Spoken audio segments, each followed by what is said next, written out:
So who here wants to be a writer so that they can fail at it? Anyone? Bueller. Bueller.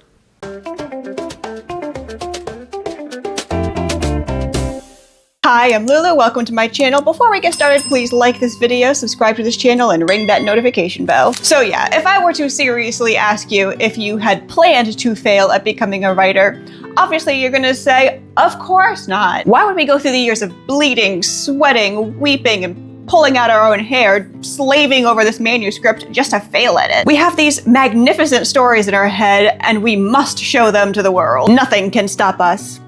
Except... Guess what was standing in my way? I was. Wow, that's deep. Deeply dumb.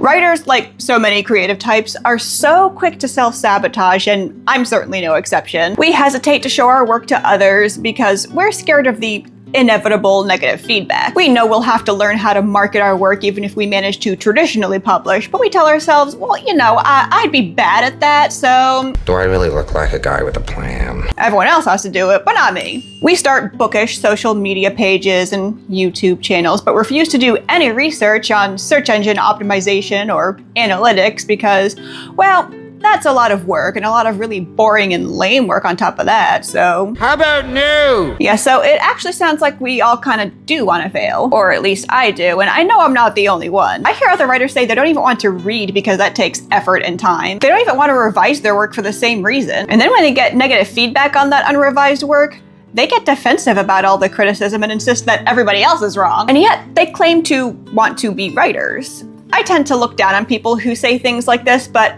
am I really any better? It's like we all want the benefits of being a writer without any of the responsibility, which seems to be how my generation approaches most of adult life, and it's just plain childish. But I'm not a child anymore. I'm on the wrong side of 30, looking down the barrel at the big 4-0. My time to be childish is far, far behind me. If I want to see a picture of the young me, or young-ish as it were, on the back of a book, well then, I've got to kick my butt into gear and get to work. I have to want to succeed, and by want, I don't just mean wishing upon a star or manifesting or any of that hokey nonsense. I mean doing the uncomfortable tasks, the hard work, the boring stuff, the intimidating challenges. I mean, no, I don't see me digging into YouTube analytics anytime soon. I'm mostly doing this channel for funsies. I don't expect to really ever have a large channel, no matter how much effort I put into this, because what I'm usually interested in talking about is super niche, and even if I wanted to use this channel to hawk my book, it's not like I'm at that stage yet. My work is currently a caterpillar in its little chrysalis, still existing as a weird goopy soup, and it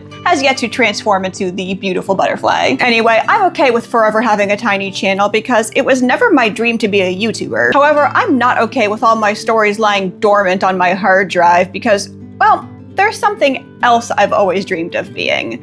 And if I want to see that dream through, it means querying novels, or alternatively, how to launch a successful self-publishing career. It means learning how all that marketing stuff works, but it means thinking of myself as a professional. I mean, I'm too much of an artsy-fartsy type to take pleasure in admitting this, but becoming a successful writer requires becoming a businessman, or a businesswoman, or business child, whatever the case may be. And I know, it's not fair. Arc welders aren't required to market themselves. A janitor doesn't have to start a YouTube channel all about sanitization methods to gain a following to get work. Doctors aren't expected to beg their patients for reviews so they can get more patients in the future. The arts are a special case where we must be the starving artist cloistered in our little offices, dreaming our lonesome dreams, but we also have to be a hustler, a shark, an aggressively self-promoting go-getter strategizing ad campaigns and marketing methods like a detached boardroom fat cat. It sucks because, I don't know about anybody else, but I couldn't sell water to a man dying of thirst in the desert. Somehow I'd mess up the deal and that dehydrated fellow would say,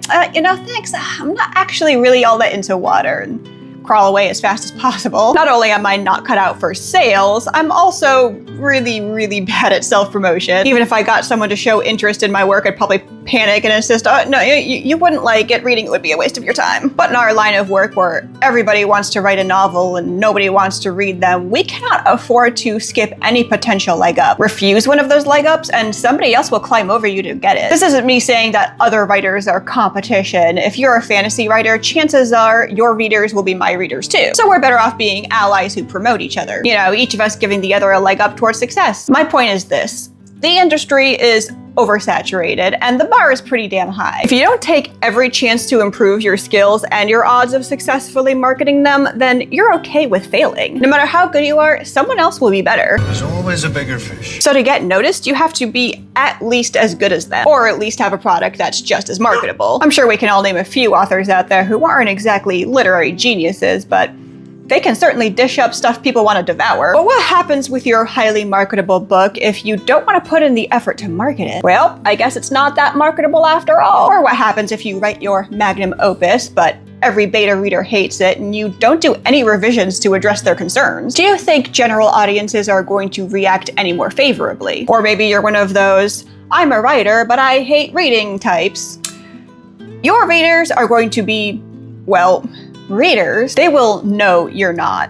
Trust me, they will know. Or maybe you're still learning to do this YouTube thing, but you're not very good at it quite yet, and you don't even have a published book to pressure people into buying, so you're okay with basically nobody watching the channel for now until you get better at it. So you can ignore all those analytics and stuff right now because, yeah, one day you'll punch yourself in the face for not taking advantage of the marketing potential early on, but that's not for a long time, so it's fine.